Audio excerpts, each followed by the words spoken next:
वो जो charter of democracy के नामुकम्मल वादे थे वो हम मुकम्मल करने जा रहे हैं। कंसेंसस की वजह से 18th अमेंडमेंट में इतना ताकत है, किसी का बाप भी चाहे वो 18वीं तरमीम को खत्म नहीं कर सकते। ऑपोजिशन का काम सिर्फ ये नहीं है कि वो अपने लीडर के लिए रोना धोना करे। ऑपोजिशन का काम सिर्फ ये नहीं है कि किसी एक कैदी को अपने रहा करवाना है। ऑपोजिशन का काम ये है हमें अकाउंटेबल रखे। हमने देखा कि कैसे अदालत ने सुओ मोटो कह के वजीर आजम के तौहीन करते थे, वज़रा के तौहीन करते थे।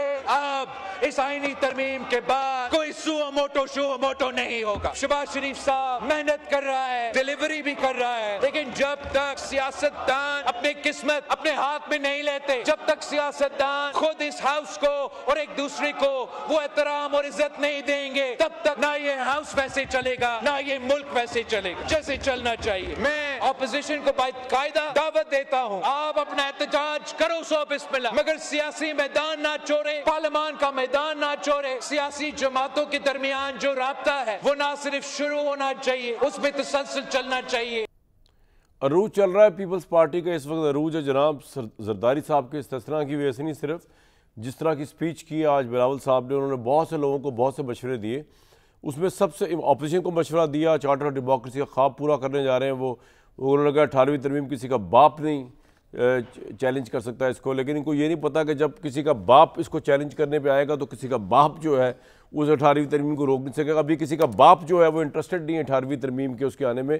जब भी किसी का बाप इसमें इंटरेस्टेड होगा फिर किसी का बाप 18वीं तरमीम को रोक नहीं सकेगा, क्योंकि इन सियासतदानों की टके की हैसियत नहीं है। अगर देखा जाए एट लार्ज, सबकी बात नहीं कर रहा, मतलब 60-70% आप कह सकते हैं, मे बी आप मुझसे डिसएग्री करें, तो औकात और हैसियत तो है कोई नहीं। बातें बड़ी बड़ी सुना लो, मैं बिलावल साहब की बात नहीं कर रहा, जनरली बात कर रहा हूँ।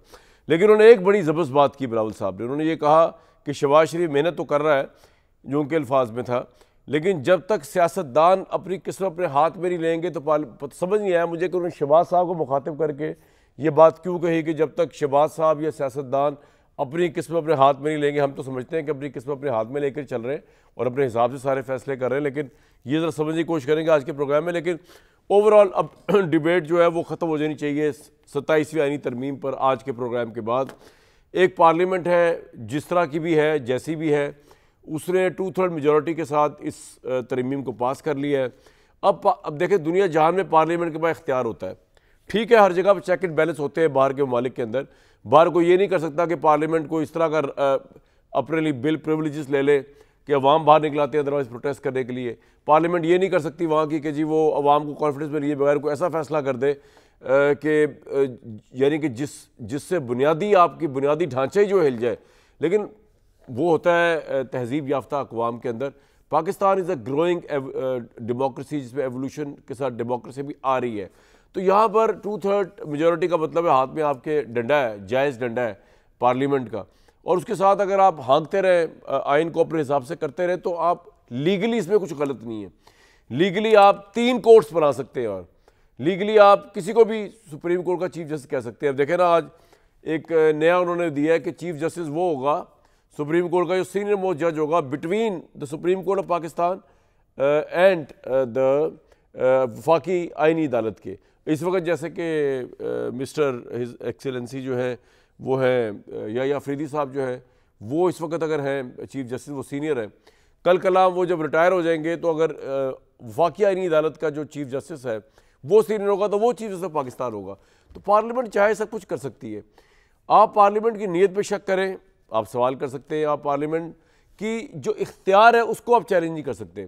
पार्लियामेंट चाहे तो सुप्रीम कोर्ट को रिप अपार्ट कर दे, और सुप्रीम कोर्ट भी ऐसी कि जिसका कोई एतराज़ नहीं है। सुप्रीम कोर्ट के चीफ जस्टिस को अगर कोई एतराज़ होता तो अब तक फुल कोर्ट बुलाया जाता।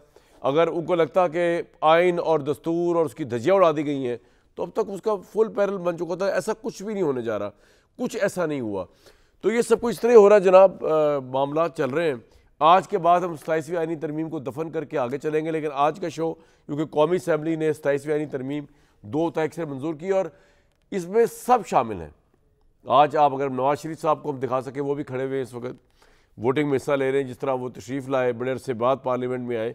इसका मतलब ये है कि इस सारे आईनी तरमीम के अंदर उन्होंने आज आकर ये साबित किया कि he is all with this आईनी तरमीम he is standing by with this whole entire system. जो लोग बदगुमानी पैदा करते हैं उनके हवाले से कि नवाज शरीफ साहब का मूड कुछ और है, शहबाज शरीफ साहब पता नहीं क्या कर रहे हैं, ऐसा कुछ नहीं। उन्होंने सारी अफवाहों को तरदीद कर दिया जाके। पाकिस्तान में 27वीं आईनी तरमीम आ चुकी, इस तरह की और तरह भी मतलब अगर पार्लियामेंट ये भी चाहे कि जी पार्लियामेंट की मुद्दत 20 साल होनी चाहिए और प्राइम मिनिस्टर की फिक्स टर्म 10 साल या 20 साल होनी चाहिए, तो कौन रोक सकता है? ये तो बड़ी आईनी चीज़ें। सेनेटर फैसल वाडा साहब, मजहर अब्बास साहब, अतर काजमी साहब, अगर वाडा साहब मुबारकबाद आपको देने के बाद सबसे पहले मैं अगर क्रिटिक्स लग रहे हैं मुझे, 2 क्रिटिक्स हैं, उनके पास चला जाऊँ और उनसे जानने की कोशिश करूँ कि प्रॉब्लम क्या रह गई है। अब मजहर अब्बास साहब, क्या एतराज़ है 27वीं आईनी तरमीम में आपको? अब तो आपके सामने आ गई, लास्ट टाइम शो में आपके सामने नहीं थी। ले आओ भाई, क्या रह गया सर पीछे? सही बात है। मैं तो आपका ये प्रोग्राम जो है ना, हमारे शहर में लाइट गई हुई है, शहर में कह रहा हूँ, हमारे एरिया में, और पिछले 1 घंटे से कॉन्स्टिट्यूशन पढ़ने की कोशिश कर रहा हूँ। अच्छा। पढ़ नहीं पा रहा, और आर्टिकल 6 भी देख लिया, बहुत चीज़ें देख ली, चार्टर ऑफ डेमोक्रेसी। फैसल वाडा साहब को कॉल कर लेते, आपको कॉन्स्टिट्यूशन अच्छा पढ़ा देते वो। नहीं, फैसल वाडा साहब ने तो पहले ही मिठाई तकसीम कर दी। जिन लोगों ने मिठाई, और उस पर अगर फैसल वाडा ने वो पढ़ा हो, फाजिल जमीली ने, एक हमारे जो दोस्त हैं, उन्होंने एक गज़ल भी शेयर की अपनी कि हम लाठियाँ खाते हैं, मिठाई नहीं खाते, मर जाते हैं औरों की कमाई नहीं खाते। वाह, ये उनकी वो गज़ल है। तो ये जो चीज़ है, देखिए, औरों की कमाई नहीं खाते, ये जो चीज़ है इस वक्त, जो बिल्कुल आपने बिल्कुल ठीक कहा कि पार्लियामेंट को मुकम्मल इख्तियार है, वो गैर जमहूरी तरामीम को भी जमहूरी अंदाज में पास कर सकती है। और जो आपने नवाज़ शरीफ की बात की, ये भी आपने बिल्कुल ठीक कहा। और नवाज़ शरीफ साहब आज फिर ये ज़रूर सोचें और बताएं, क्या उनका जहांगीर करामत को नेशनल सिक्योरिटी काउंसिल पे एक बयान देने पर इस्तीफ़ा मांगना सही था या गलत? गलत था जी, मुझसे भी फिर आज बताएं। वो नहीं, वही मैं कह रहा हूँ, वो आप वो बताएं और फिर ख़ुद सोचें कि क्या 12 अक्टूबर को, क्योंकि इस मुल्क में हर चीज़ कौमी मफाद में होती है, इस मुल्क में हुकूमत भी कौमी मफाद में गिराई जाती है और हुकूमत बनाई भी कौमी मफाद में जाती है। तो क्योंकि कौमी मफाद हमारे यहाँ डिफ़ाइन नहीं है कि कौमी मफाद है क्या, हर आदमी अपने लिहाज से कौमी मफाद डिफ़ाइन करता है। बिल्कुल एक डेमोक्रेटिक प्रोसेस के ज़रिए, वोटिंग के ज़रिए आपने 27वीं तरमीम पास कर ली, ये आपका राइट है, बिल्कुल राइट है। नवाज़ शरीफ साहब 15वीं तरमीम भी वो जो जिसमें वो अमीरुल मोमिनीन बनने जा रहे थे, वो भी मिनटों में पास कर ली थी। तो पार्लियामेंट के पास बिल्कुल इख्तियार है। सुप्रीम कोर्ट की जो इस वक्त सूरत हाल है, वो आपने ख़ुद बयान कर दी कि सुप्रीम कोर्ट जो है इस वक्त, मुझे PCO के जजेस अच्छे लगने लगे हैं। ये जो जिस तरह की चीज़ें हो रही हैं, तो बिल्कुल जो गवर्नमेंट है उसने पास कर लिया, गवर्नमेंट को ये राइट है कि वो चलाएं, हुकूमत चलाएं 27वीं तरमीम में। कल फिर रोए ना, कल जब ये हुकूमत ऑपोजिशन में हो, बिलावल भुट्टो अगर चार्टर ऑफ डेमोक्रेसी को ये कंप्लीट कर रहे हैं, इस चीज़ को, चार्टर ऑफ डेमोक्रेसी की अगर क्लॉजेज में कामरान इस वक्त पढ़ना शुरू कर दूँ ना आपके सामने, इनकी हिम्मत नहीं हो सकती उन चीज़ों को रिवाइव करने की जो इन्होंने चार्टर ऑफ डेमोक्रेसी में लिखी है। 18वीं तरमीम की बात की, आज तक 2008 से 2025 में आ गए हैं। बिलावल बताएं कि उसमें चार्टर ऑफ डेमोक्रेसी में ये नहीं लिखा हुआ कि लीडर ऑफ द अपोजिशन जो है वो पब्लिक अकाउंट्स कमेटी का चेयरमैन है। बताएं सिंध में कोई एक मिसाल दे दें कि उन्होंने सिंध के अंदर जो है पब्लिक अकाउंट्स कमेटी का chairman leader of the opposition को बनाया हो। बातें करना बड़ी आसान होती है। किसी का बाप 18वीं तरमीम ख़त्म नहीं कर सकता, तो किसी का बाप 18वीं तरमीम पे अमल भी नहीं करवा सकता। आप अमल करवा के देख लें, उसमें नहीं लिखा हुआ कि मकामी हुकूमतों तक जाएगी, डेवोल्यूशन ऑफ पावर जाएगी। क्यों नहीं डेवोल्यूशन ऑफ पावर जो है वो नीचे तक? आप 27वीं तरमीम में इस चीज़ को इंक्लूड करने को तैयार नहीं है। एमक्यूएम तो अब जाहिर है हैंडपिक्ड एमक्यूएम है, वो क्या बोलेंगे, लेकिन उनकी इस तरमीम को भी इसका हिस्सा नहीं बनाया गया। ये हालत है इनकी। तो ठीक है, इस वक्त जो चीज़ है वो चल रही है, गवर्नमेंट चल रही है। I can whether I will differ it और not, that doesn't matter. But मेरे नज़दीक इस 27वीं तरमीम से पाकिस्तान में जमहूरियत मजबूत नहीं, कमज़ोर हुई है। सर आप लोग वैसे भी मैटर नहीं करते। मैं तो हैरान हूँ, आप लोगों ने अपने आप को पता नहीं क्या समझा हुआ है। आप लोग हैं कौन? मतलब मैं कब कह रहा हूँ, एक मिनट मैं कौन हूँ ये कोई और थोड़ी डिफाइन करेगा, मुझे पता है मैं कौन हूँ। बस ठीक है, शुक्र है आपको पता है। किस हद तक, लेकिन क्या मैं किसी के कहने पर अपना ओपिनियन बनाऊंगा? ये नहीं। आपकी इंडिपेंडेंस ऑफ ओपिनियन की वजह से सर हम आपके गर्विदा हैं और इसलिए आपको बार बार इनवाइट किया जाता है, बार बार आप कॉलम लिखते हैं, बार बार किया जाता है, लेकिन आप लोग हैं नोबडी। मतलब मैं तो जहां से मैं देख रहा हूँ ना, वो यार जहां से जिस जगह से मैं देख रहा हूँ, आप लोग बहुत ही नीचे हैं। और आप यकीन करें, सिर्फ आप ही नहीं, ये जो अभी जो नारे लगा रहे थे ना पार्लियामेंट में, किसी का बाप नहीं ये कर सकता, ये सब भी वहीं पे खड़े हुए हैं। ये तो अभी इनकी गुड्डी चढ़ाई हुई है, जब इनकी गुड्डी उतारेंगे ना इंशाल्लाह, मैं आपको यही कमेंट कर रहा हूँ इस तरह मुस्कुराते हुए, और मैं बता रहा हूँ, देखें जी सबका बाप जो है वो क्या बताऊं मैं, एनी हाउ। तो एक कामरान एक इस पर बस शेर सुन लो तुम्हारे इन जुमलों पे। सर निस्बत इल्म है बहुत हाकिम वक्त को अजीज, उसने तो कारे जहल भी बेउलमा नहीं किया, और जिसको भी शेख व शाह ने हुक्म खुदा दिया करार, हमने नहीं किया वो काम, हम बखुदा नहीं किया। वाह मदर साहब, बस यही चीज आपको ले जाएगी अगले जहान में, जब आपके दर्जात बुलंद होंगे ना, इन्हीं इशार पे, और यही जो आपने पोजीशन ली हुई है इसी पे। लेकिन बहरहाल तारीख बड़ी जालिम है, जो तारीख रवां तारीख चल रही है, जो गुजर गई। मुझे याद है कार्ल मार्क्स की जब डेथ हुई, उसको कोई जानता नहीं था, और लंदन के अखबार में एक छोटी सी खबर लगी कि जर्मनी से आया हुआ एक स्कॉलर जो है वो दुनिया से चला गया, दैस कैपिटल उनके इंतकाल के बाद पब्लिश हुई। लेकिन ये है कि आपका काम जो है मजहर अब्बास साहब, शुक्र करें कि जो कार्ल मार्क्स की अपॉर्चुनिटी, आपका काम हमारी ज़िंदगी में छप गया, हम उसे एक्नॉलेज कर रहे हैं, आपके नाम के इशार पढ़ेंगे। अब हम चलते हैं आगे, हमारा तो कोई नाम लेवा नहीं होगा, आपके नाम के इशार चला, आपने कंट्रीब्यूशन बहुत ज़्यादा आपकी जर्नलिज्म में मानता हूँ मैं। हम लाठियाँ खाते हैं, मिठाई नहीं खाते, फैसल वाडा साहब, मर जाते हैं, औरों की कमाई नहीं खाते। और सबसे अहम बात, कल हुकूमत रोएगी, अल्लाह का फजल है कि आप किसी हुकूमत का हिस्सा नहीं मेरी तरह, तो ये हुकूमत कल रोएगी इंशाअल्लाह, जिस तरह मदर साहब कह रहे हैं। ऐसा क्या है इस तरमीम के अंदर कि ये हुकूमतें रोएंगी, पीपल्स पार्टी नून लीग वाली? बहुत शुक्रिया कामरान साहब। हमारे उस्ताद मोहतरम में मदर साहब जुर्रत तो नहीं कर सकते हम उनके बात की ख़िलाफ़, लेकिन क्योंकि वो बहुत ही आइडियलिस्टिक हैं, और वो जो जमहूरियत चाहते हैं वो अगले 50-60 साल तो शायद नज़र नहीं आ रही, हम आने भी लेकिन नहीं चले देंगे मैं आपको थोड़ा क्लियर करता चलूँ। ठीक है। नंबर 1, चलें जी सर, हम इंसाफ की बात करते हैं। इंसाफ जिसको कहा जा रहा है कि इंसाफ घुट गया है, इंसाफ में कुछ रहा नहीं, तो इंसाफ ने पहले दिया फांसी भुट्टो साहब को, फिर 45 साल बाद कहा कि भुट्टो साहब की फांसी गलत थी तो हमें भुट्टो साहब वापस दे दे कहीं से। फिर आपने कहा कि जी मुशर्रफ साहब डिक्टेटर हैं, फिर पीसीओ के जजेस आ गए, उन्होंने उसको लीगलाइज कर दिया, फिर उन्होंने उसका भाई, फिर उन्होंने जरदारी साहब को फिर जरदारी साहब को इन्हीं अदालतों ने जेल भेज दिया, फिर वहां से इन्हीं अदालतों ने ऐवान सदर भेज दिया, फिर नवाज शरीफ साहब को नाअहल कर दिया ये कह के कि उन्होंने अपने बेटे से पैसे नहीं लिए, ये नया जुर्म था, नई इजाद थी, फिर उन्होंने उनको अहल कर दिया टाइम बार होने के बाद। इसी तरह इमरान खान साहब को सादिक और अमीन का सर्टिफिकेट दिया, अब उनको जेल भेज दिया। तो ये तो, और समेत मुझे 2 दफ़ा डिस्क्वालीफाई किया है लाइफ टाइम, जो कभी पाकिस्तान का प्रेसिडेंट नहीं है। मैंने कत्ल नहीं किया था, मैं हिंदुस्तान का आदमी नहीं था, मैंने कोई मुल्क दुश्मनी नहीं की थी, लेकिन ये तो आपकी हिस्ट्री हो गई अदालती निज़ाम की। नस्ला टावर गिरा दिया, कहा ज़मीन से उनको पैसे पूरे करो, यानी कि 100 रुपये की ज़मीन है और कह रहे हैं उसमें 10,000 रुपये करके दे दो, कोई पूछने वाला नहीं है। तो इस बहस को तो हम छोड़ देंगे, कितना ब्लैक एंड वाइट और कितना इंसाफ मदनी हमारा निज़ाम था, नंबर 1। नंबर 2 ये कि एक और चीज़ एक्सपोज होने जा रही है कामरान शाहिद साहब कुछ दिनों में, कुछ हफ्तों में, कि यहाँ कोई अपने इंटरेस्ट और अपनी चाहत के हिसाब से हर चीज़ चलती है इस मुल्क के अंदर, इंसाफ भी।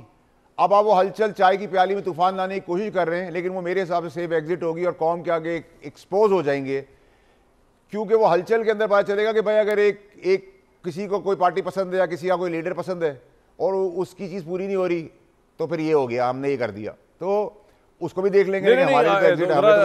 फैसल भाई क्लियर करें, आप कह रहे हैं हलचल होने वाली है कुछ दिनों में, वो क्लियर नहीं हुई बात, क्या मतलब क्या हो जाएगा पार्टी? हलचल की कोशिश अच्छा पब्लिक को एक्सपोज हो जाए। ये जो तराजू का निज़ाम है इसका भी एक्सपोजर होना बहुत ज़रूरी, एक्सपोज होना बहुत ज़रूरी है। तीसरी चीज़ जो मज़हर साहब ने, हमारे उस्ताद मोहतरम ने शेर पढ़ा, तो मैं शेर का जवाब शेर में तो नहीं दे सकता, मैं उनको ये बता सकता हूँ कि भाई जो पार्लियामेंटेरियंस हैं, उन पार्लियामेंटेरियंस की आप बात कर रहे हैं जहानत की पिछले 75 साल से, तो पार्लियामेंटेरियंस के अंदर कई परसेंटेज तो ऐसी है जो ना पढ़ सकती है ना लिख सकती है, ना अंग्रेजी समझ से बोल सकती है ना उर्दू लिख सकती है, और कुछ भी नहीं कर सकते। तो उस पार्लियामेंट के क्राइटेरिया के अंदर आप क्या बातें कर रहे हैं, किस निज़ाम की बातें कर रहे हैं? आपको जमहूरियत का शौक था मज़हर साहब, ले अब जमहूरियत का मज़ा, आपको हम जमहूरी नॉर्म के तहत, ये तो कामरान शाहिद लास्ट वीक आया इस्लामाबाद, मैं आ गया बाहर से, तो तरमीम हमने पहले पास करा दी, आपके जमहूरी रिवायत पूरे करने के लिए बहस करवा दी, बहस के बाद आपने कहा और चीज कर दो, हमने वो भी कर दी। तो सर मसला ये है कि जिसको प्रॉब्लम है, आपके लिए बात नहीं कर रहा, जिन पॉलिटिशियन को प्रॉब्लम है उनके लिए मेरा जवाब है हु केयर्स, हु केयर्स, आपको प्रॉब्लम है अपने घर में प्रॉब्लम रखें, ठीक है। प्लस कामरान शाह साहब एक और चीज मदर साहब की खिदमत में और अतर काज़मी साहब की खिदमत में, ये वाहिद तरमीम में पाकिस्तान की हिस्ट्री में जो यूनैनिमस पास हुई है, जिसपे ऑपोजिशन भी शामिल है, इस तरह full house 59 time chairman senate ने बुलाया, 59 टाइम चेयरमैन सेनेट ने बुलाया, कोई ऑब्जेक्शन है, कोई ऑब्जेक्शन है, क्योंकि पीटीआई ऑन बोर्ड थी, वो चले गए बाहर, पीटीआई ऑन बोर्ड तो थी, उन्होंने अपना रजिस्टर भी कराना पसंद नहीं किया, ये उन्होंने वोट रजिस्टर भी नहीं कराया कि भाई हम 2 वोट हैं, हम मुखालफत करते हैं, नहीं। उसके बाद 243 के ऊपर हंगामा मचाया हुआ था सोशल मीडिया पे, उस 243 के लिए किसी अवाम में, किसी ऐवान में एक भी बहस नहीं हुई, कोई उस तरफ आया ही नहीं, इसका मतलब ठीक था। तो भाई कौम के आगे सच बोलो ना कि हम इसके साथ हैं। बड़ी बड़ी बातें सोशल मीडिया पे, ड्रामे अंदर कुछ और, ठीक है, ये असलियत आपको पता चल गई। अब बात हो गई बाप की, तो भाई बाप का बाप तो हमें पता ही है कामरान शाहिद साहब, बिल्कुल, तो उसको तो वही रोक देते हैं, तो उसमें कोई बहस होनी चाहिए। मज़हर अब्बास साहब के लिए मैं कहता हूं कि जो वो चाह रहे हैं आइडियलिस्टिक सोच के तहत एक आइडियल डेमोक्रेसी, उसके लिए 60 साल 70 साल वेट करें। हम तो जानते हैं एस्टैब्लिश डेमोक्रेसी को, यही तरीकेकार है वेल एस्टैब्लिश्ड। हाइब्रिड गाड़ियों ने काज़मी साहब पूरे लंदन में सारी पेट्रोल और डीजल गाड़ियां, क्योंकि आपका लंदन से ताल्लुक है, और उनको रिप्लेस कर दिए। तो जमहूरियत जो है वो 40 की स्पीड में मोटर पे चलेगी और 40 से ऊपर 80 और 100 पे हाइब्रिड से चलेगी, तो हम उसको भी एक्सेप्ट करते हैं। अब आप कहते हैं जमहूरी निज़ाम में मदाखलत है, तो सर बड़ा सिल्वर स्टील की बैसाखियों के बगैर ना 75 साल से चली है ना आगे चलेगी। अब आप और क्या चाहते हैं, आपको किस चीज़ से इत्मीनान होगा, हम वो भी कर देते हैं। आपने कहा वोटों को आपने इंजीनियर किया, 4 वोट अभी भी जेब में थे, वो 28वीं के लिए रख दिए हैं। वाह, आप और हुक्म करें, हम क्या करें यार? ये मैं लिख लूं जरा, ये इनके शेर से हैवी बात की आपने कि 4 वोट अभी भी जेब में थे मेरे भाई फैसल वाडा के, यानी कि ये जेबें झाड़ो तो पार्लियामेंटेरियन निकल रहे, ये तो इनकी हैसियत और औकात है। अतर काज़मी किसको डिफेंड करने चले मेरे भाई, सर पे कफन बांध के? इन लोगों की क्या हैसियत है? लेकिन मैं चाहता हूं कि आप पहले कमेंट करें कि आज नवाज शरीफ साहब जलवागर हुए और माशाल्लाह बहुत अच्छे लग रहे थे, तो नवाज शरीफ साहब का आना, इसकी इंडोर्समेंट, पाकिस्तान के 3 बड़े लीडर मौजूद थे पार्लियामेंट में, Bilawal Bhutto prime minister in waiting, Nawaz Sharif sahab 3 times के ex prime minister, Shahbaz Sharif sahab 2nd time जो प्राइम मिनिस्टर बन रहे हैं।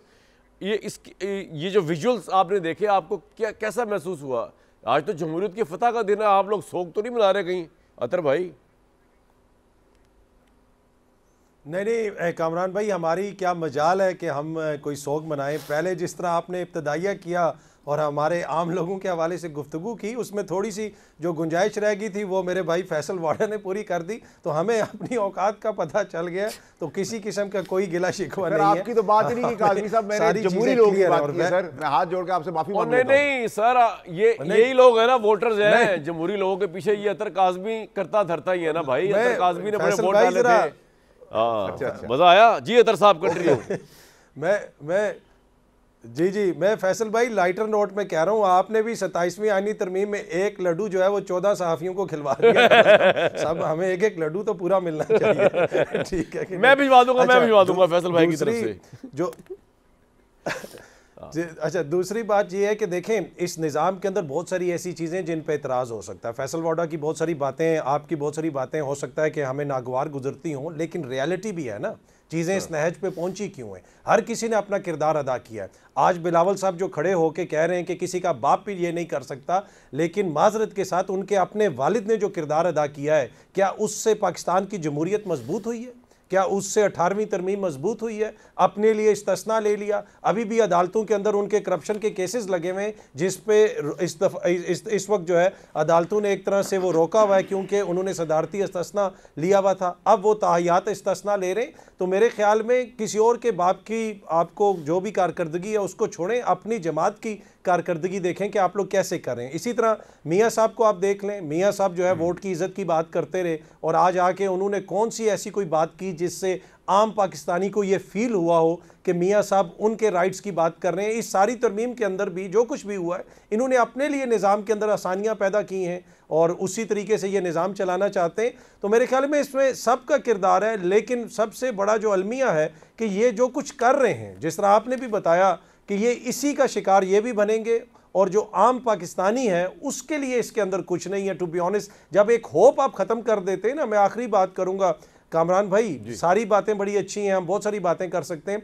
लेकिन जो एक शख्स बिस्तरे मर्ग पे भी पड़ा हो ना, वो आपको सारी अपनी दौलत दे देगा, अपनी जिंदा रहने की उम्मीद नहीं देगा। ये जिस किस्म की हरकतें कर रही हैं, कौम से उसकी उम्मीद छीन रहे हैं। ये कह रहे हैं भाई तो कोई उम्मीद नहीं है, जो हम चाहते हैं बस वो होगा। खुदारा ये उम्मीद ना छीने लोगों से, उनके अंदर थोड़ी सी होप रहने दें, अदरवाइज जो है ना फिर किधर जाएगा हमारा माशरा। अतर भाई आपको समझाने की कोशिश कर रहा हूँ, हम ही उम्मीद हैं, अवाम की उम्मीद हमसे ही है। ये पार्लिमान, ये सुप्रीम कोर्ट, ये तो बिला वजह के भाई खर्चे हैं। मैं तो आपको बता रहा हूँ, मैं तो इस सिस्टम के अगेंस्ट हूँ, क्योंकि इस सिस्टम ने पाकिस्तान को कुछ भी नहीं दिया। और on a very serious note आप देख लें, पाकिस्तान में जितनी पार्लियामेंट सही, सिवाय खर्चे के, सिवाय महंगाई के, सिवाय नो लेजिस्लेशन के, इन्होंने किया क्या? इससे तो बहुत बेहतर है यार कि ये इन चीज़ों को बंद करके सिस्टम डायरेक्ट किया जाए, मेरा अगर आप पूछे पर्सपेक्टिव।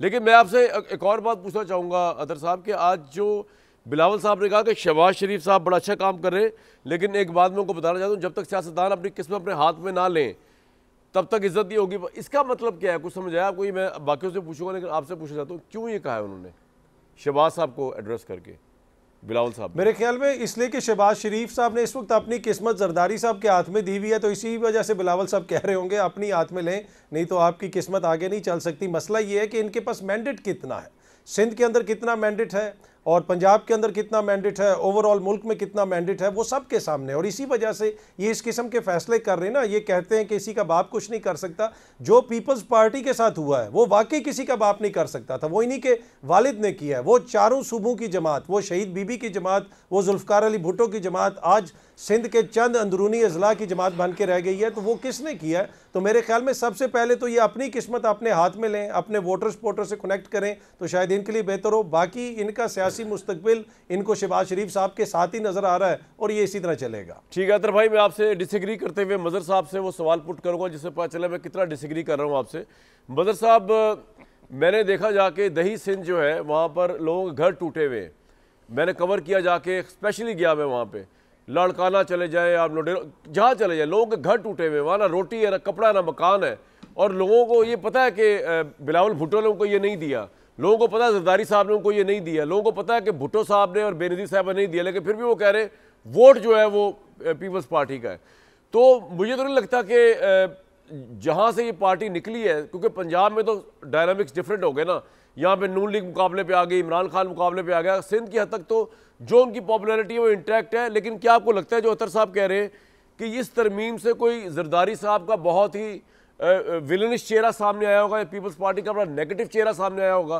खुदा ना खास्ता मेरे मुंह में खाक कि जी, मुझे तो लगता है कि उन्होंने बड़ा कमाल दिखाया कि जिस पार्टी ने, नून लीग ने उनको मिस्टर 10% कहा, आज उन्होंने कहा कि हम गलत थे, ना जरदारी साहब चोर है ना डाकू है, बल्कि वो इतने मोहतरम बुजुर्ग आदमी हैं कि वो जब सीट पे बैठे हो तो सारी ताहियात इस्तिस्ना है, ना वो चोरी करेंगे, ना डकैती करेंगे, ना कत्ल करेंगे। उनको मिल गया, ये उनकी फतह है मेरे ख्याल जरदारी साहब की। आप किस तरह देखते हैं सर पीपल्स पार्टी को इस तनाजुर में? बस जो आर्किटेक्ट हैं 27वीं तरमीम के, उनको मुबारक हो ये सारा सिस्टम। बाकी जो फैसल वाडा हमारे दोस्त हैं, देखिए वोट का मसला ये होता है कामरान सर, मेरे नज़दीक अभी आपने पूरे एक नक्शा खींचा रूलर सिंध का, उसके बावजूद भी लोग अगर पीपल्स पार्टी को वोट दे सकते हैं तो मुझे और आपको क्या एतराज़? बिल्कुल बिल्कुल कोई एतराज़ नहीं। देखे ना अगर कराची तबाह हो रहा है और कराची में फिर भी लोग MQM को वोट देते हैं तो मुझे आपको क्या एतराज़ है? बिल्कुल सही। पंजाब तबाह हो रहा है, पंजाब में अगर लोग, तो ये लोगों की चॉइस है। बाकी जो हमारे भाई फैसल वाडा ने, तो एक तो फैक्चुअली करेक्ट कर दूं थोड़ा सा फैसल को, ये अव्वल तो ये यूनानिमस पास नहीं हुई है। इसका मतलब ये है कि आपको यूनानिमसली चीज़ पास होने के क्या माने होते हैं कि उसमें टोटल हाउस ने उसको वोट दिया। सही। ये पहली चीज़, वो पास हुई थी 18वीं तरमीम जो यूनानिमसली एग्रीड थी, उसमें हर किसी ने वोट दिया था और वो यूनानिमसली पास हुई थी। इवन 73 का कॉन्स्टिट्यूशन भी यूनानिमसली नहीं था, उसमें एक दो लोगों ने वोट नहीं दिया था। तो पहली चीज़ तो ये।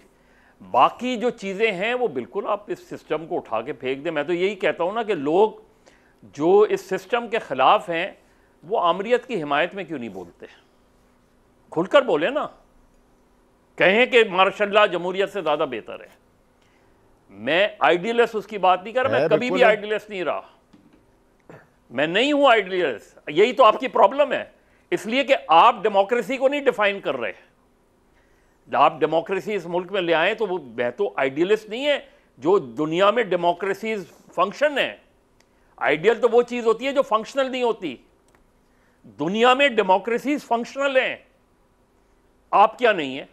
अभी तरमीम तो उसमें अगर मैं कहूं कि सर, मैं इसमें अगर कहूं कि फंक्शन, अरे नहीं है भाई, अच्छा, मेरा डेमोक्रेसी फंक्शनल उसमें, क्योंकि डेमोक्रेसी की जो बेस होती है वो लोकल गवर्नमेंट्स होती हैं। अच्छा, ठीक है। आप क्या लोकल गवर्नमेंट्स एग्जिस्ट ही नहीं करती? ठीक है। इसलिए, और मैंने कभी भी इन 70% पॉलिटिशियन को सपोर्ट नहीं किया, पार्लियामेंट को। मैंने एक सिस्टम को सपोर्ट किया है, और अगर कोई इस सिस्टम के खिलाफ बोलता है मैं उसकी रिस्पेक्ट करता हूं, क्योंकि उसके पास भी एक आर्गूमेंट होगा ना उस सिस्टम के खिलाफ बोलने का। फर्क यह है कि जो आपके सो कॉल्ड डिक्टेटर्स होते हैं वो भी अपनी पसंद की डेमोक्रेसी लाना चाहते हैं। आज उन्होंने ये फैसला कर लिया कि यार डायरेक्टली नहीं लिया हो, इनडायरेक्टली इस सिस्टम को चलने दो, खत्म कर दें इस सिस्टम को, मुझे कोई प्रॉब्लम नहीं है। मैं तो फिर भी उसी सिस्टम के साथ, जिसको मैं समझता हूं कि वो आज तक पाकिस्तान में फंक्शनल नहीं हुआ, इसलिए कि तारीखी तौर पे नाम लेके बता सकता हूं कि किसने किसकी हुकूमत गिराई और किसने किसकी हुकूमत बनाई। फैसल को भी पता है, आपको भी पता है कौन लोग थे उसके पीछे, किसने IGI बनाई, किसने मुस्लिम लीग नून बनाई। ये सारी जमातें जो हैं ये उन्हीं की पैदावार है ना। तो चीज़ ये है कि पाकिस्तान में एक फंक्शनल डेमोक्रेसी कभी भी नहीं रही, पाकिस्तान में एक फंक्शनल कॉन्स्टिट्यूशन कभी भी नहीं रहा, और उसमें ये पॉलिटिशियन बराबर के जिम्मेदार हैं। ये नहीं है कि ये बरी ज़िम्मा हैं, इसमें बेशतर तरमीम में वो खुद लेकर आए हैं। आज अपने आप को इनसिक्योर फील करके वो सब चीज़ों से एग्री किए जा रहे हैं, तो सौ बिस्मिल्लाह, कल खुद ही भुगतेंगे। नवाज शरीफ नहीं भुगता, एंटी टेररिज्म एक्ट लेकर आए थे, पहले सबसे पहले उन्हीं पर अप्लाई हुआ वो। यही चीज़ें हैं। इन चीज़ों को लोग अगर उसको एक्सेप्ट करते हैं, मुझे सौ बिस्मिल्लाह, बिल्कुल आपका पॉइंट आ गया, कौन होता हूँ। बिल्कुल ठीक। फैसल भाई, इसका ज़रूर जवाब दीजिएगा कि आपका रियलिज्म क्या है, कि आप आमरीत या मार्शल को जमहूरियत से बेहतर समझते हैं, नंबर 1, और क्योंकि जमहूरियत यहाँ पे डिसफंक्शनल है इसको भी। लेकिन दूसरा सर बात ये है कि ये जो तरमीम आई हैं on a very serious note, आप क्योंकि अंदर से भी वाकिफ़ है इस वक्त क्या कैफियत होगी इन दोनों पार्टीज़ की, और बाहर से भी, ये क्या इस वजह से भी नून लीग और पीपल्स पार्टी का इत्तेफाक हो गया, इतना ज़्यादा जो क्रिटिक्स इस पर बात कर रहे हैं पहले 26-27 में, कि इमरान खान का जो फियर है दोनों पार्टीज़ को, उस चक्कर में इन्होंने जो है अपने आप को मजीद सीमेंटेड किया है। ये क्या ये भी एक रीज़न है? आप तो बेहतर समझते होंगे, ज़रा थोड़ा इस बारे में बताइए।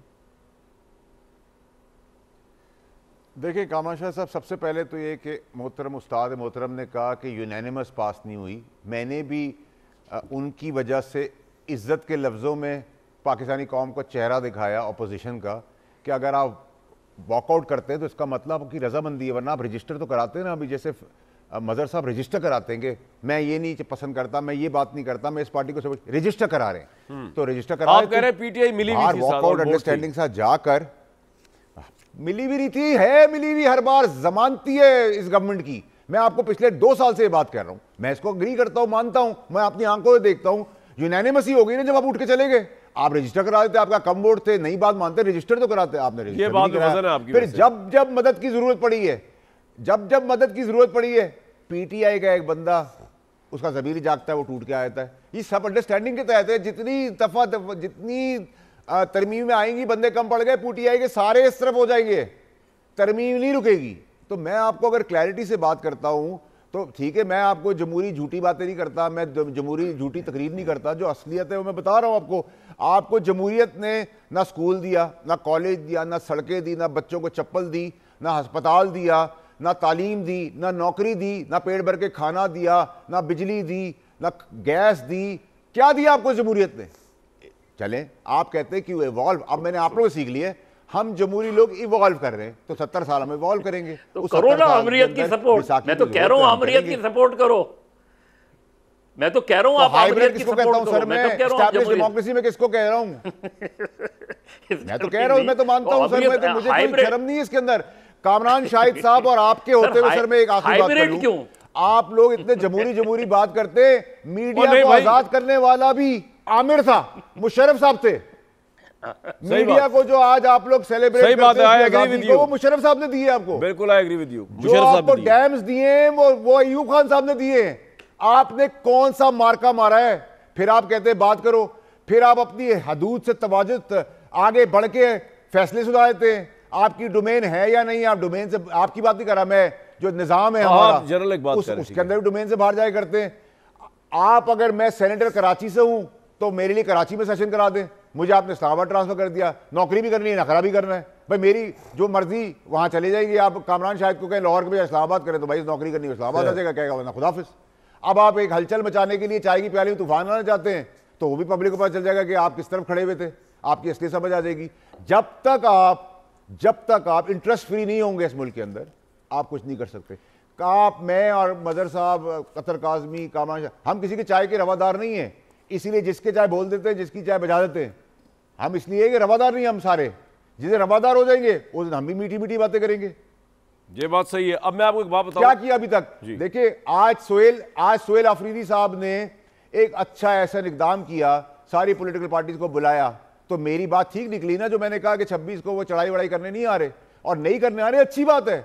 एक मीडियोकर आदमी ऊपर आया है, give others a chance, big give others a chance, youngster को आने दे, वो रास्ता बनाए, पॉइंट आ गया फैसल भाई साहब के लिए आसानी करे, अपने लिए आसानी करे। आपका पॉइंट क्विकली, ब्रेक से पहले मैंने मदर साहब कुछ रिस्पॉन्ड करना है जमहूरियत की शान में, आपने 1 मिनट आपके पास। नहीं, मैं तो सीधी सी बात कहता हूं, मैं कोई गवर्नमेंट परफॉर्म करती हो या ना करती हो, एक चीज है ना, मैं डेमोक्रेसी के साथ खड़ा हूं, आप अमरीयत के साथ खड़े हो जाएं, मुझे तो क्या प्रॉब्लम है। चले मैं आपको एक बात बताता हूं, दिफा करें, मैं जमहूरियत का दिफा करता हूं। नहीं, ये ना करें आप, ये डबल खेल ना खेलें। नो, ये डबल खेल ना खेलें, क्योंकि ये हाइब्रिड डेमोक्रेसी नहीं होती। या ओ मेरे भाई आप फैसल, या तो आप डिक्टेटरशिप की वो करें, हिमायत करें, मुझे कोई प्रॉब्लम नहीं है, मैं डेमोक्रेसी को डिफेंड करूंगा। मैं गवर्नमेंट को डिफेंड नहीं करता, मैं सिस्टम को डिफेंड करता हूं।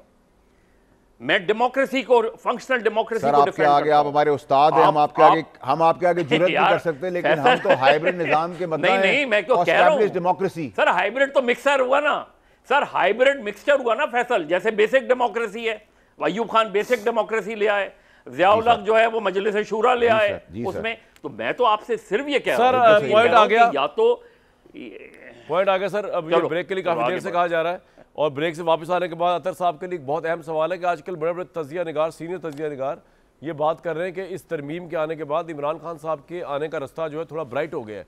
वो किस तरह हो गया मैं आपको ब्रेक के बाद बताऊंगा, वो क्या कह रहे हैं, और फिर अतर साहब इस पर रोशनी डाल सकें। लेकिन एक चीज़ मैं बता दूं कि ये जो मज़ारों और कब्रों और रूरल एरियाज़ पंजाब सिंध, इनके बेचारे लोगों को बैकवर्ड रख के उसके ऊपर नस्ल दर नस्ल वोट काश्त करने वाले, जिनको हम डेमोक्रेटिक कहते हैं, ये आमिर हैं सिविलियन ड्रेसेस के अंदर, जिन्होंने हमें कॉन्स्टिट्यूशन दिया था, हमारे बड़े हरदिल अजीज, हम बहुत रिस्पेक्ट करते हैं भुट्टो साहब।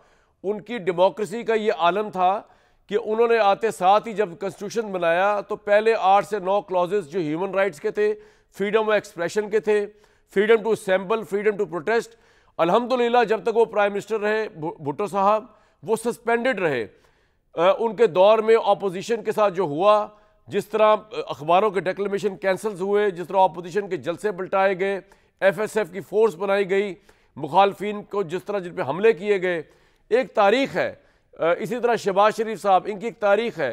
तो मुझे तो समझ ही नहीं आता कि वर्दी वाले में और वर्दी के बगैर लोगों में, जहाँ तक आमरीत जिसे कहते हैं, पाकिस्तान में आकर तो आमिर जो है खूबसूरत लगने शुरू होते हैं, कम से कम खूबसूरत वर्दी तो होती है ना उनकी। वो मुनाफिक तो नहीं होते, वो डंडे की जोर पे आते हैं, वो मुनाफिकत नहीं करते पॉलिटिशियंस की तरह। ब्रेक लूंगा एक। इससे पहले मैं कहीं पे भी जाऊँ, पाकिस्तान में दहशतगर्दी की जो लहर चल रही है उसके मुतालिक हमें जो तफसीलात पता चली हैं बड़े अहम तरीन ज़राए से आपके सामने रख देते हैं। पाकिस्तान फ़ौज और दीगर कानून नाफिज करने वाले इदारे जो हैं वो भरपूर अंदाज में ऑब्वियसली उन्होंने जो ऑपरेशन किए हैं दहशतगर्दों के खिलाफ, उसकी वजह से आपको ये रिएक्शन देखने को मिल रहा है कि जो घबराहट में कभी वाना कैडेट बच्चों पर हमला कर रहे हैं, कभी वो इस्लामाबाद के ज़िला कचहरी में कर रहे हैं। ये जो अभी साल गुजरा है इसमें सिर्फ इस साल में 1700 से ज़्यादा दहशतगर्दों को मारा गया।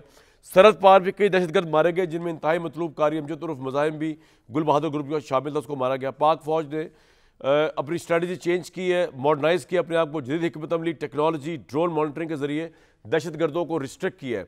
और इन दहशतगर्दों की जो स्ट्राइक कंसिस्टेंसी है अब तकरीबन ख़त्म हो चुकी, और इसकी यही एक बड़ी वजह है जो खैर पख्तूनख्वा के वो कबाइल जिन्होंने दहशतगर्दों के खिलाफ लश्कर बनाने का अमल तेज़ कर दिया। मतलब अब कोलेट्रल डैमेज भी नहीं होगा, और अब कबाइल जो है उनका ये अज़म है कि उन्होंने पनाह भी नहीं देनी इनको दहशतगर्दों। हुकूमत और पाक फ़ौज ने वाज़ह कर दिया कि ये दहशतगर्द अपने अमाल की वजह से इस्लाम दायरे से खारिज है, और ये पैगाम जो है अवाम में, इससे पहले हुआ करता था कि जी मज़हब का वो बना के जी मुसलमानों को मारा जा रहा है, मुसलमान आपस में लड़ रहे हैं।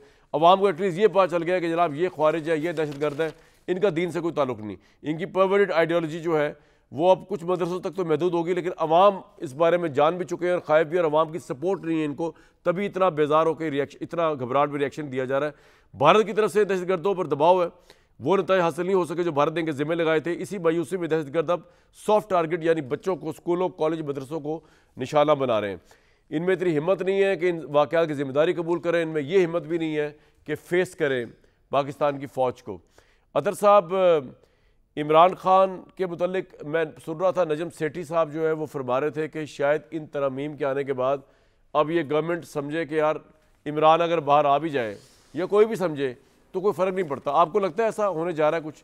हालांकि इसका असल जवाब तो वाडा साहब देंगे बाद में, लेकिन आपका तज्जिया सर। जी भाई, छोटा सा कमेंट करूंगा जो अभी आपने इंफॉर्मेशन शेयर की। मेरे ख्याल में ये जो दहशतगर्दी वाला मामला है इसके ऊपर हम सब का एक मौक़िफ़ जाना चाहिए, और ये पूरी दुनिया को पता है कि भारत अब डायरेक्ट तो हम पे हमला नहीं कर सकता, वो अपनी प्रॉक्सीज के ज़रिए पाकिस्तान के अंदर दहशतगर्दी करवाएगा, कभी अफगानिस्तान को इस्तेमाल करता है। इसके ऊपर एक मौक़िफ़ होना चाहिए तमाम सियासी जमातों का, ये बड़ा इंपॉर्टेंट है। दूसरी बात जो आपने, सॉरी अगर आप काइंडली अपना जो अगला सवाल है वो ज़रा रिपीट कर दें। अतर भाई ये पूछ रहा था कि इमरान खान साहब के बाहर आने की बात कर रहे हैं आप, या उनके इमरान खान के बाहर आने का रास्ता हमवार हो सकता है इन तरमीम से? ठीक, देखिए उन्होंने बाहर तो आना ही है, कोई भी सियासी लीडर हमेशा के लिए बाहर नहीं आता, पर वो जो मैं पूछ रहा था कि क्या इससे मुराद उनकी ये है कि फ़ौरन इमरान खान साहब बाहर आ जाएंगे और हुकूमत में आ जाएंगे? मुझे ऐसा होता हुआ नज़र नहीं आ रहा। ये जो सारी तरामीम की जा रही हैं, जो हुक्मरान इत्तेहाद भी है, उनकी नज़र में भी इमरान खान साहब का सियासी रास्ता रोकना बड़ा इंपॉर्टेंट है। आज अगर भुट्टो के वारिस और ज़ियाउल हक के सियासी जानशीन इकट्ठे बैठे हुए, तो आप क्या समझते हैं कि वो 73 के आइन को बहाल करवाने के लिए बैठे हुए, या वो 18वीं तरमीम को हर तरह से तहफ़्फ़ुज़ देने के लिए बैठे हुए? वो इमरान खान का रास्ता रोकने के लिए बैठे हुए, और इनको ये चीज़ रियलाइज़ हो गई है कि सियासी तौर पे हम इमरान खान साहब का रास्ता नहीं रोक सकते, उसका मुकाबला नहीं कर सकते, तो फिर हमें इंतज़ामी मामलात के ज़रिए खान साहब का रास्ता रोकना है। तो ये जो तरमीम की गई है इसमें भी बहुत सारी ऐसी चीज़ें हैं जिससे हुक्मरानों को ये लगता है कि हम इमरान खान साहब का रास्ता रोक सकते हैं। लेकिन जब पाकिस्तान में वक्त तब्दील होता है, चीज़ें तब्दील होती हैं, जिस तरफ आप भी इशारा कर रहे हैं, जब वो होगा उस वक्त इन हुक्मरानों को भी नहीं पता चलेगा, और ऐन मुमकिन है कि खान साहब दोबारा हुकूमत में भी आ जाएँ।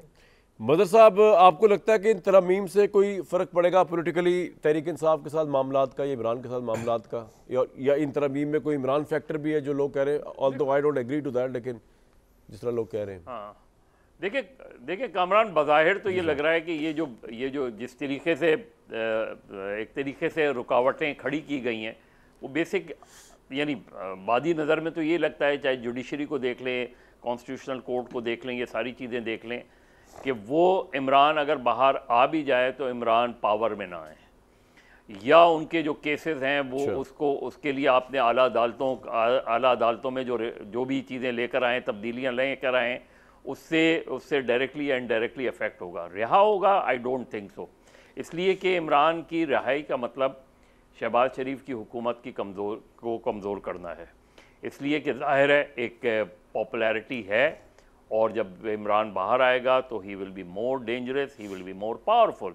और क्योंकि पॉपुलैरिटी में तो कोई दो राय नहीं है इवन अगर मुस्लिम लीग नून के लोगों से पूछें, अगर वो पंजाब में निकल जाए, फ़र्ज़ करें वो रिहा हो जाते हैं, पंजाब में रैली निकालना शुरू कर देते हैं, पूरे पाकिस्तान में रैली निकालना शुरू करते हैं, तो ये क्राउड जो है ये डबल नहीं होगा क्या?